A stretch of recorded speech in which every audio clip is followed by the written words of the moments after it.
In this interview, I'm speaking to gentleman juggler and former Covent Garden buddy of mine, Mr. Matt Ricardo. So Matt Ricardo, former street performer. Right, this is obviously a site aimed at magicians. Yes, So, the enemy. Well, allied arts. Allied arts. That's what we call it. Do you see magic in juggling? I mean, this is a pretty obscure question, but I kind of ask people what the sort of word magic means in the sense of performing. I mean, I think juggling has as much magic in it as magic does. And in fact, magic now is moving a lot more towards juggling. There's a lot of stuff with cards that's very juggling. Yeah, there's a crossover, certainly. So, I mean, what's your sort of take on magic in performing? I mean, what does it mean? If someone said, what does magic mean to you? What would your sort of... Ooh, I used to do a line in my stand-up about magic and jugglers, because I do quite often I guess mistaken for a magician. A lot of my reviews in recent Edinburgh called me a magician, which is really interesting, because I don't do anything. I don't do magic. I haven't got the guts to keep secrets. I can't. You know, it's that. Do you think do you think that's the tablecloth? I think it's the tablecloth. People, yeah. And it got to a point where it was starting to really irritate me, and then everyone said, just relax, it's okay. It just means they think that what you do is so impossible it must be a trick, and you know, I kind of learned to deal with it. That's a good word, impossibility. I mean, yeah. That's the connection between juggling and magic, sort of, I suppose. Yeah, I mean, from a sort of skill set approach, I guess there's in the Venn diagram, the crossover is manipulation. You know, a lot of what I do isn't traditional keeping things in the air juggling. It's manipulating objects in a sort of attractive or impressive way. And that also is true of a lot of sleight of hand magic. You know, you look at a good close-up guy, cups and balls, that sort of thing. It's juggling in that it's manipulating objects in a way that most people can't do. It's just almost dressed up slightly differently. You know, just hide it. Yeah. I mean, I used the joke I used to say was, what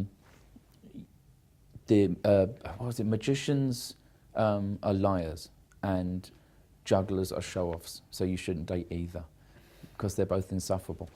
Yeah, I mean, in terms of magic in a more broader sense in performance, I like. I mean, there's a couple of things I do in my act that occasionally get actual sort of spontaneous gasps, which always makes me feel really happy, because one gets the impression that audiences are quite jaded these days, and you know, I think a lot of people would say that audiences are savvy or jaded and they've seen it all, or, you know, but the fact that you can still do, you know, a 1,000-year-old trick in a small room, live to a bunch of people, and still occasionally, and quite often, one show in 2 or 3, get actual gasps. That's magic. That's good. People who literally momentarily don't believe what they've just seen. Yeah. You know. And that's what I suppose magicians we try to do all the time. Yeah. Fail rather a lot of the time. Now, I knew you from street performing, Covent Garden, and street's kind of had a bit of a renaissance in magic. You know, it's street, and I'm using inverted commas now. Yeah. If you had, did you have fond memories of the street?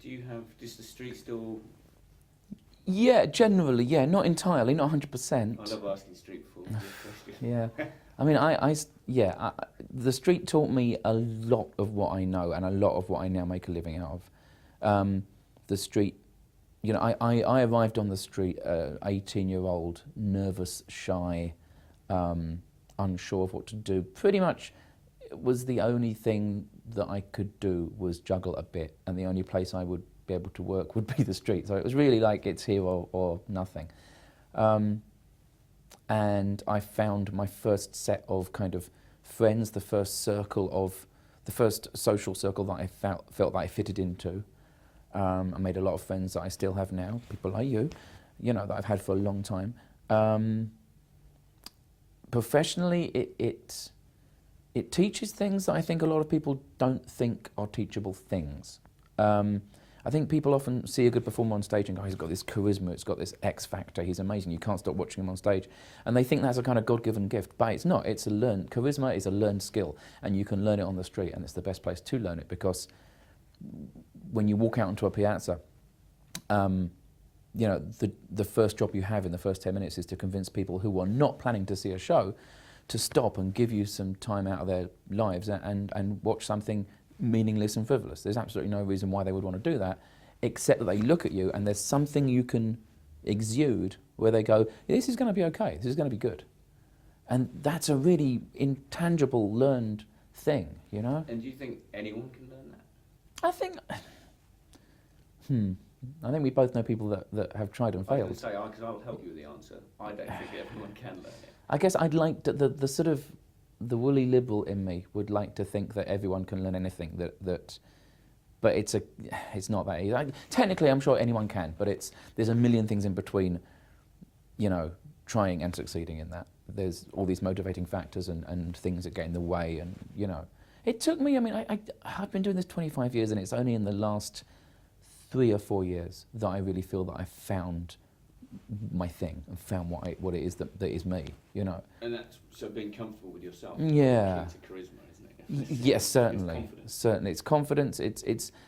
It's being. I mean, as it applies to street performing, it's being totally confident that once you do convince someone to come and watch your show, you will deliver something good. You know, a friend of mine who is a stuntman actually in Hong Kong years ago, he said to me that the most important thing, it doesn't matter which meetings you get, which auditions you get, you know, the important thing is when you get there, you have to be able to deliver. When you get to the point of, you know, delivering the product that you've made. So I guess there's a lot to be said for having done an act long enough, as we both have, to know without being arrogant about it, to pretty much know that if you get some people that are willing to watch, and if you've got your props and you've got your suit on and everything that you need is there, you'll do well, you know. And if you've got that confidence, then yeah, the charisma that comes with that confidence, that certainly helps. So, I mean, going back to the whole street thing, and if you were to go, if you knew then what you knew now, Oof. what you know now, I mean, what's the sort of, because people are always asking, I get a lot of sort of young magicians wanting to know about doing the street, and you kind of just say, well, go and do the street then. Yeah. I mean, what would you do? Would you do it differently now? I'm not sure that I would. I mean, I'm not going to be stupid enough to say that every decision I made has been correct. You know, I made some, especially when I was just starting out, I made some massive faux pas and some ridiculously childish mistakes. But that's how you learn. You know, it's that failing upwards thing, isn't it? And in at the moment, personal-wise and career-wise, I'm really happy with where I am. So it's all those mistakes that have got me to this point. So I guess I wouldn't do anything different. There's a couple of people I would have not punched and a couple of people I might have punched. But no, I don't think there's anything I would have done differently. So, you talk about being happy where you are now. Now, I hope you don't mind me mentioning this, but you, like me, have been through the ringer a little bit in terms of sort of, let's call it self-discovery. Yeah. I mean, I've written about the fact that when I suffered from depression, which I think was brought on by the street. I know you, as I say, it's not for me to go into, but you've had things that have changed your life. Absolutely. You've had pivotal moments in your thing. Mm. So I mean, how's that all kind of? How are you happier now then? What is it now that kind of? What's the secret now of being happy that you didn't know back then? The secret is simple. The secret is to do it on your own terms. It's so simple, but it takes it's a long journey getting there. I was in a double act, and we got a lot of work in Germany. So for about 3 years, I was spending kind of half my time in variety theatres in Germany, and it sounds really nice. They are gorgeous, great big theatres for variety shows, the kind of thing you wish was existed in England, you know. But I was away too much. I didn't see enough of my friends and my family. I was doing an act that I was rapidly enjoying less and less. I was working in a show that I had no respect for, with other performers I had no respect for. And that sounds really arrogant, but it is the best thing in the world to be in a show on a bill with people that you think are great, like I am tonight and was last night, where you just go, everyone on this bill is great. It's such a, it's perfect. It works. It's brilliant.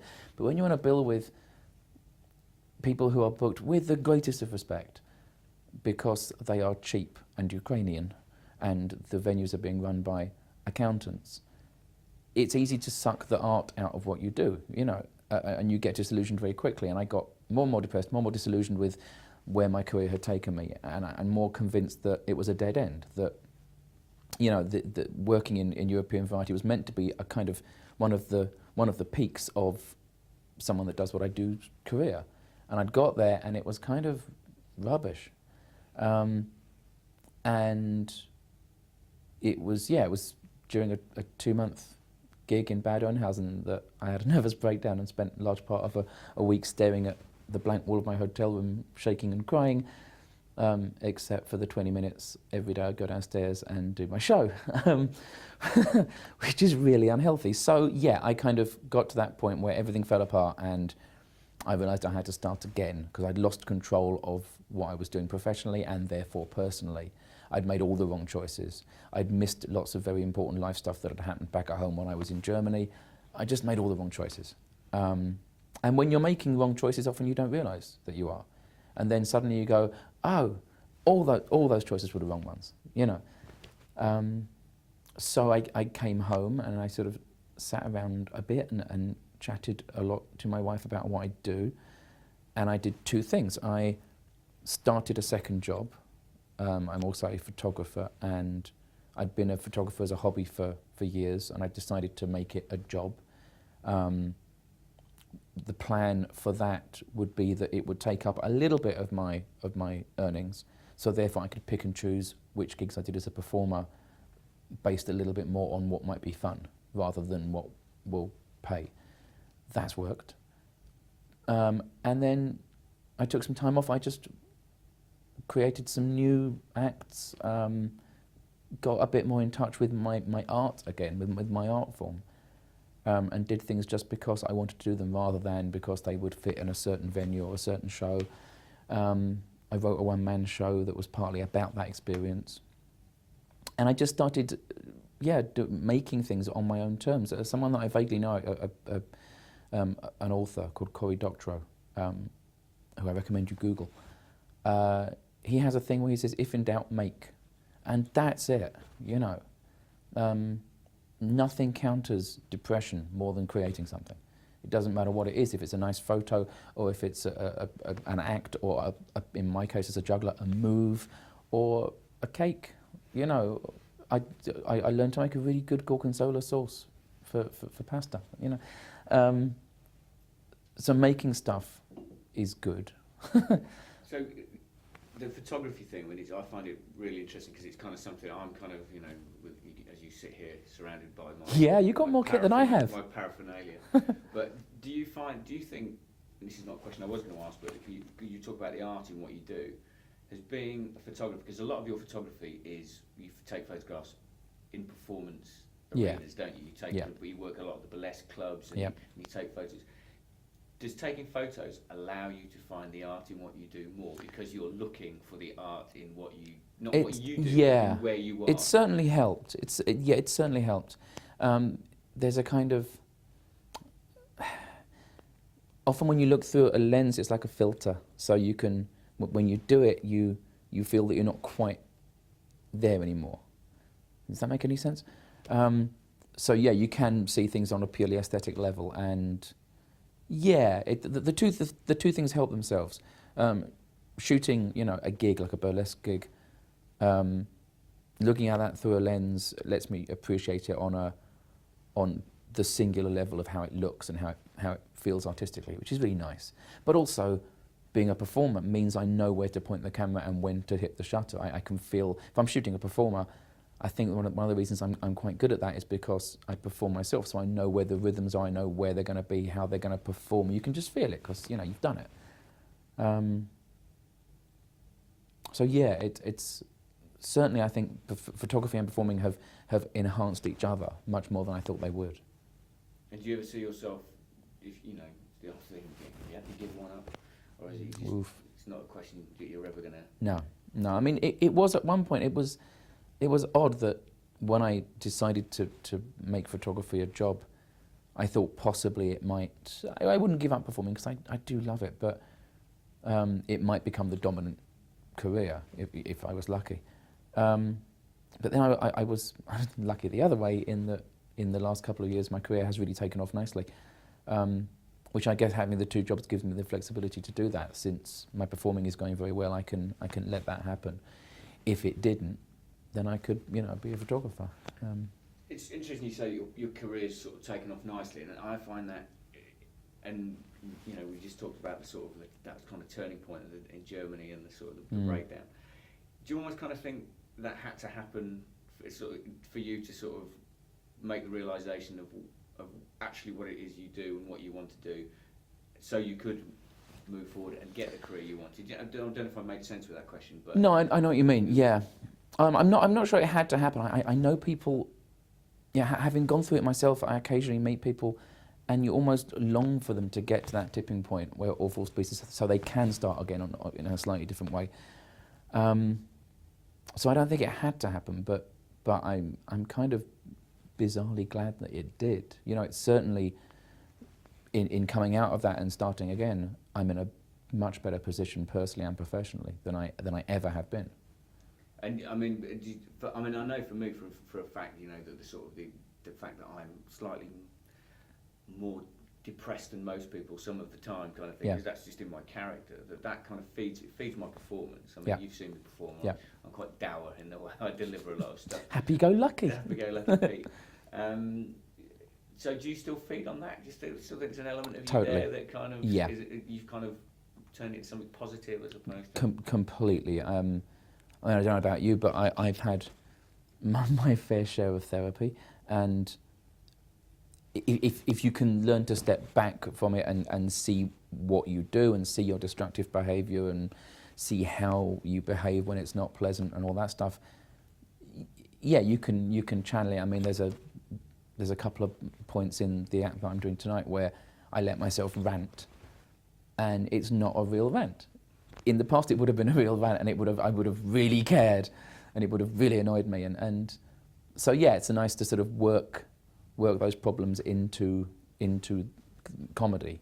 So this is the Britain's Got Talent. The Britain's Got Talent rant. There's another little rant about someone in the audience who heckles me about the cigar boxes, and all those things happened, and they all at the time really pissed me off. But then you just go, you learn to step back and go, this is material now. You know, in the past it would have really.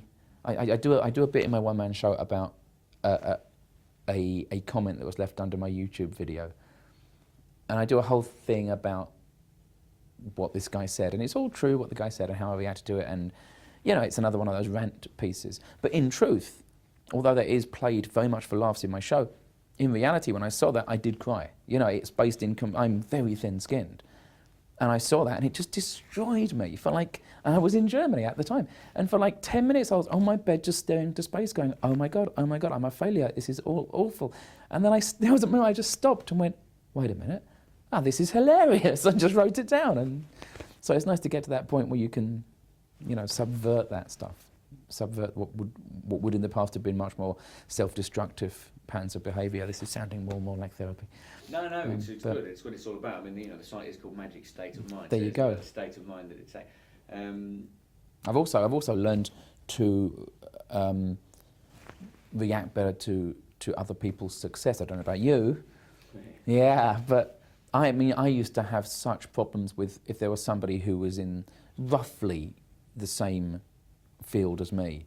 If they were successful, I'd be the most ungrateful, unsympathetic, teeth-grinding git. You know, I think it's important to realise that happiness is not a relative value. It's not based on other people's, you know. Yeah, exactly. I heard someone say, someone else's success is not your failure. No, exactly. Exactly. And it was just a couple of weeks ago, a friend of mine, I don't know if you know him, Sam Wills, the boy with tape on his face. Yes. Speciality act, he's from New Zealand. He's very good, and he's had a hell of a year. He's had a really good year.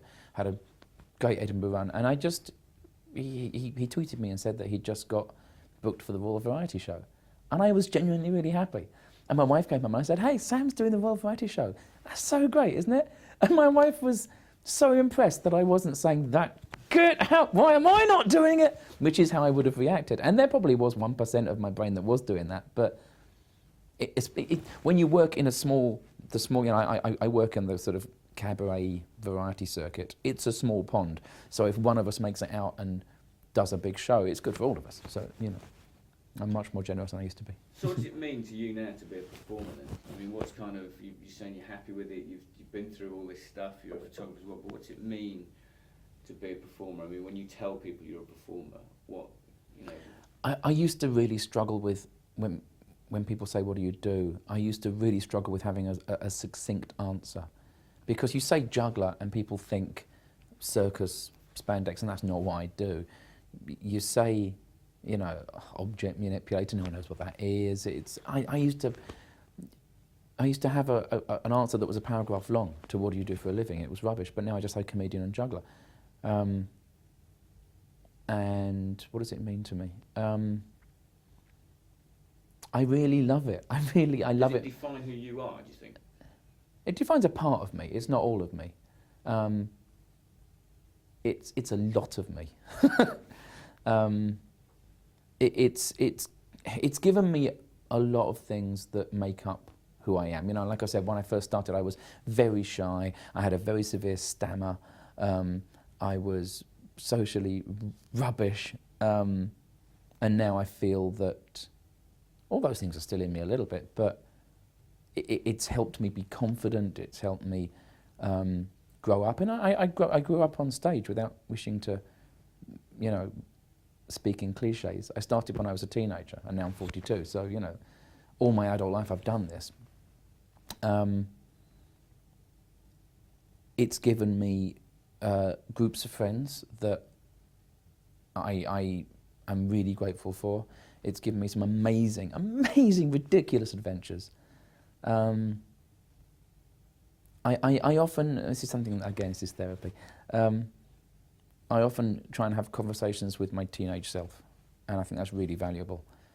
And recently, most of those conversations have been, if I could tell you what's going to happen, you'd be so excited, So that's really good, and it means that I'm in charge. Right now I'm lucky enough to be in demand in some really nice shows and some really nice venues fairly regularly. I make a decent living doing stuff that I make. I read an interview recently with a comedian, a Canadian guy who was in a Canadian comedy troupe called The Kids in the Hall. Again, Google them, they're really good. And he just mentioned in passing that he had a house that was paid for by his imagination. I just thought, oh, that's just wonderful. So yeah, it doesn't make up it doesn't make up all of what I am. There are other things that are important, but it's a lot, and it's a lot of the stuff that I really cherish. So, you're in charge now, right? What would you have? Do you set yourself goals? Are you fairly vaguely on a bit of a personal development geek? Yeah. Are you someone who, have you got your sort of next 12 months? Have you got goals set? Have you got targets? Have you got not words like targets, but you know what I mean? Do you know what you want? Yeah, vaguely. I don't set it too much in stone because part of this job, as you know, is things have suddenly come out of nowhere and you have to be able to take them and assimilate them into your plan. But I've got a vague idea, which is February I start doing a monthly variety show in London. Follow my Twitter for more information. Which will hopefully then take me to summer. Hopefully it all might fall through. The plan is to take my one-man show to Edinburgh again. I had a really good Edinburgh last year, but I'd like to do it at a slightly more high-profile venue. So take that back, and also maybe take the variety show to Edinburgh. That's a possibility. Come back, start writing another one-man show. I've been doing this one-man show. It's been developing slowly for about 2.5, 3 years. Well, it will be 3 years by the time I come back from Edinburgh. So then I think it's time to shelf that and write a whole new hour worth of material. So what is the creative process with you then for all of that sort of stuff? I mean, you know, you're going to start with a blank sheet, or have you already got ideas? I've got some ideas. I know the. And also on top of all that, I'm putting together 3 or 4 new little acts that I'll take to the clubs. I've got a few ideas. I've got a few sort of couple of sentences that will form 10 minutes or so of stand-up each, and I just have to at some point, you know, get the balls to go on stage at a club and just start talking around the theme of one of those sentences and just let it start to flesh out.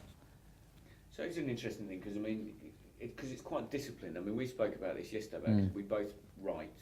Yeah. And we both find it, well, I mean, I find it harder than you, I think. It's very difficult, but I mean, just the difference between jugglers and magicians, I think, is jugglers have to practice, magicians don't. But so there's a discipline thing there. Are you quite a disciplined guy? Are you fairly sort of focused now on? I guess I always feel that I'm not as disciplined as I should be, but maybe that's just guilt. You know, maybe I'll never be happy with as how much I'm doing. But do you sit down every day and write something? No. I probably do write something every day, but I don't plan to. You know, I don't set myself. I know you set yourself goals of how many words per week. That would drive me insane. Doing the same for me. Don't do it. Yeah, no. But so, cause, I mean, just a minute ago you said about doing this stuff and having the balls to go out, and the reason I was talking about discipline and things is because that's kind of a big moment for a lot of performers, and certainly new performers or performers trying out new stuff, is that stepping over that mark and going, right, here we go. So how do you handle the whole failure thing? Because as a juggler, failure can be part of the act, obviously, and it can be built in. And some of the best juggling I've ever seen has got massive built-in failure moments. But as a magician, you can't do that. No, you can't do it. But so how do you sort of, have you got over the point now where it matters? I think it always matters. It's weird you say as a juggler the idea of failure. You know, as someone who's a comedian and a juggler, you don't have to be that good, because I can drop, I can screw something up, and as long as I'm funny, it's fine. We can do it again and it'll be fine, you know. Except there's one act I do that's a hat and cane routine that's tightly choreographed to music, and so therefore you can't afford to drop. Everything's choreographed to a piece of music. It's got to be perfect. And I've been doing it for 5 years and it still terrifies me. Not because I can't do it, because I can do it, but the fact that if anything goes wrong, I can't just go and start talking. It's too. I'm on the train. The train doesn't stop until the end of the act. That scares me. In terms of putting new material in and developing that, I mean, there's the technique that I use is I will drop it into the middle of an act in between something that I know is good and something that I know is good. So you know, you drop it in the part of the act where the audience are most with you, like I did with the Britain's Got Talent stuff last night, which I've only done that with a new ending. That's the second time I've ever done it. Right. So and I sort of judge it. You kind of judge it in the moment of whether they're with you and they'll take a little bit of something new. So the Britain's Got Talent thing, actually, I don't, obviously not to sort of divulge the entire act, the entire bit, but the whole talent show thing. And off you go. Now the whole talent show thing is kind of an interesting one, isn't it, for variety performers at the moment, because we can find ourselves upstaged by people who've been in the business for 2 months. Britain's Got Talent is nothing to do with the acts who are on it. That's not what it's about any more than, I don't know, I won't do a rubbish analogy. It's there to make the people on it who are already famous and more rich. It's there to use, it takes all these mainly wannabes who are not full-time professionals, because if they were, they'd probably know better. And they probably wouldn't want to do it because they're too busy with real gigs. It takes them and it churns them up and grinds them down and uses them as fuel, you know.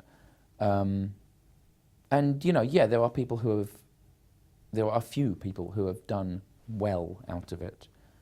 But even the people that have done well out of it probably haven't. I know someone, I won't mention any names, but I know someone who did very well on it. And a year later, I did a gig with them, and they said they were doing the exact same gigs they were doing before they were on Britain's Got Talent, but 15% of the fee went to Simon Cowell's production company. So they were in a worse position. and they'd been on television, so everyone had seen their act, so there was no surprises and the laughs were less. I think Britain's Got Talent is a massive shame. It's a massive wasted opportunity. I would love there to be a variety show on television, and Britain's Got Talent does show there's a market for the variety arts, especially because what you see on Britain's Got Talent is, for the most part, not entirely, but for the most part, it is the middle to low end of our industry. You know, it's not the people that are true artists and successful and creative, because they're busy with real work. I would love there to be a show like Michael McIntyre's Comedy Road show, something like that, a big, well-produced, creative, beautiful-looking showcase for variety performers. Because in this country now there are a lot of really good variety performers. You know, the live circuit, it's the hot ticket, especially, you know, in London, where I work, every Thursday, Friday, Saturday night, there's 7 venues, small venues, but good venues showing variety and cabaret bills.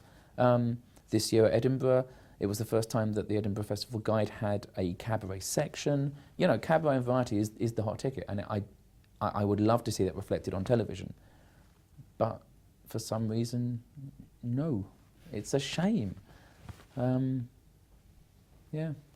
So with your act, you're currently seen on television every day Yeah. in the UK, which is going to sound great. But you're the guy who does the tablecloth trick. Yeah. And then you're the man who puts the tablecloth back on underneath the things Yes. on the table. Now I remember I was in Covent Garden when you kind of were doing this. Yeah. So you developed in Covent Garden, didn't it? Yeah. Developed in the street. Mm. So what was the process of all of that? I mean, what's the genesis of that? For a few years, for a couple of years, I was finishing my act, pulling the tablecloth out from all the things, which is like this classic, sort of iconic trick. It's one of the variety arts that everyone kind of knows without knowing they know it. You know, people see you at any wedding. Some drunk uncle will walk up to a table and go, "Hey, hey." So I like it for that, because everyone knows it. It's in everyone's sort of vocabulary. And then it's that thing where you do it long enough and you have a drink after a show and just go, how would I top that? If I was going to top that, how would I top that? And literally I was in my little bedsit flat in Wood Green, and I just went, you'd put it back on. And I just giggled to myself, because of course it's not possible. And then you just start, you know, I'm sure it's true for magicians, it just gets stuck in your head, you get a needle in your brain, and you can't stop thinking about it, and you go, well, if it was possible, how would you do it? And I had to work out the physics of how it would be done, and then just years of practice. Because you literally just put it back on, don't you? You put it back on, there's no gimmicks, there's no tricks, it's a fold-up camping table that I use most of the time, and stuff I get from a catering shop, cups and saucers, trays, you know, it's vase of flowers. It's all real, there's no gimmickry, you know.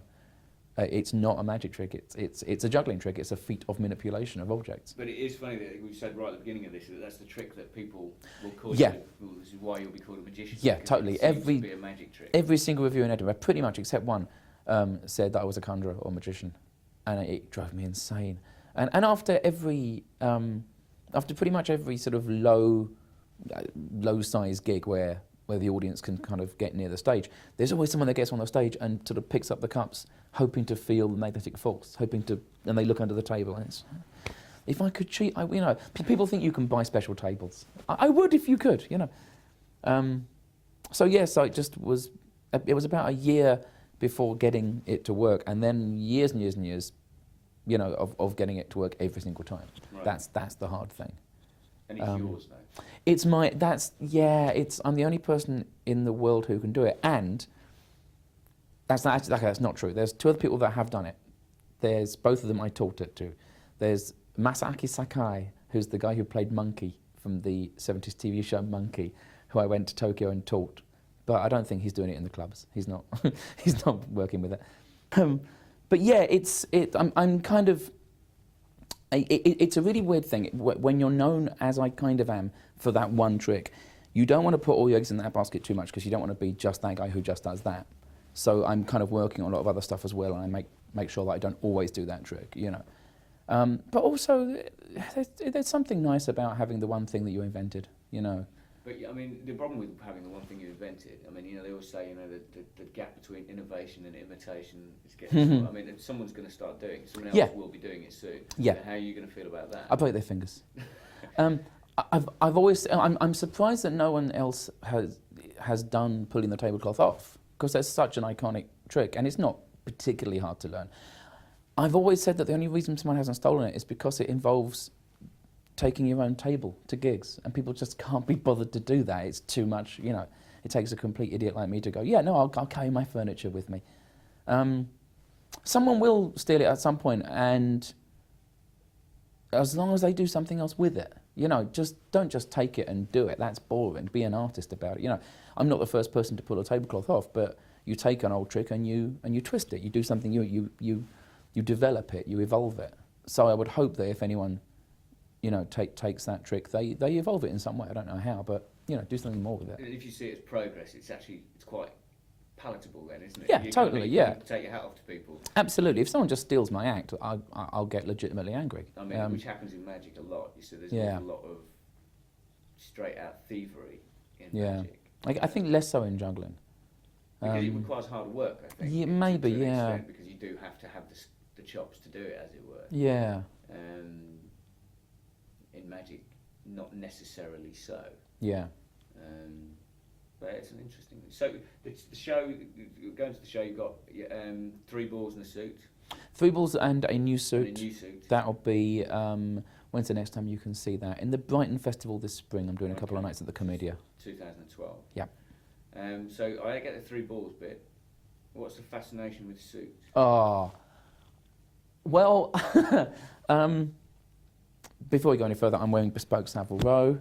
It's a wool blend, and it is thorn-proof. So I'm fine with thorns. I started wearing suits when I was a street performer because I wanted to look not like a street performer. So therefore I didn't just wear a muddy black Oxfam suit, which is what most street performers wear. So I got into the idea of dressing way better than I needed to dress. I guess it's that old dress for the job you want, not for the job you have thing. And I just started to really enjoy it. And there are roots back to the performers that did what I do back in the days of vaudeville and music hall were gentlemen jugglers. And they did the similar kinds of material to me. They did tricks, feats of manipulation and balance with objects found in a restaurant or a bar or the home. And they always used to dress really well. They were kind of the playboys of their day. They were the really cool, slick, you know, matinee idols and jugglers. So I kind of like that. I like the idea of not looking like a juggler, just looking, you know, nice. Does it help define your character, do you think? I think so, yeah. On the street, that was always an important. I remember Dave Evans, a great Dave. I once went out and did a show in jeans and a t-shirt. And he told me off. He came up and he told me, he said, never go out on the pitch. I would kind of without agree. A costume. Yeah, I think it's especially important on the street because you're always battling people's expectations with street performing. And if I used to wear a tuxedo with a white tux jacket on the street, I used to get it dry cleaned like every week. It was ridiculous. It was the stupidest move. But you're kind of simultaneously challenging people's preconceptions of what a street performer is. And also you're creating a little bit of theatrical atmosphere just by the way you dress. And for me, you know, wearing a suit, it affects how I perform and how I hold myself. And you develop all these nice little mannerisms of sort of shooting the cuffs and all this sort of nice, you know. I'm shallow enough to dig all that. But it's all the reasons you wear a suit for outside of performing. Totally. You should do that, you know. To look classy, to look classy, to look gentlemanly, to look like someone who is grown up and trustworthy and professional, and you know, it's all that's the same reason you know, I don't know, shave and cut your hair. None of which apply to me, obviously. Yeah. And on that note, Mr. Matt Ricardo, thank you very much. My pleasure. Hope I didn't witter on too much. No, it's I could witter on for ages about the street, but then people would probably get, well, about performing in general, but maybe people would get bored of listening to me and you talk about how good we are. How could they? How could they? But yeah, thank you very much, mate. Pleasure. So thanks to Matt for taking the time to talk to me, and remember, if you've enjoyed this, you can hear and see more interviews at www.magicstateofmind.com.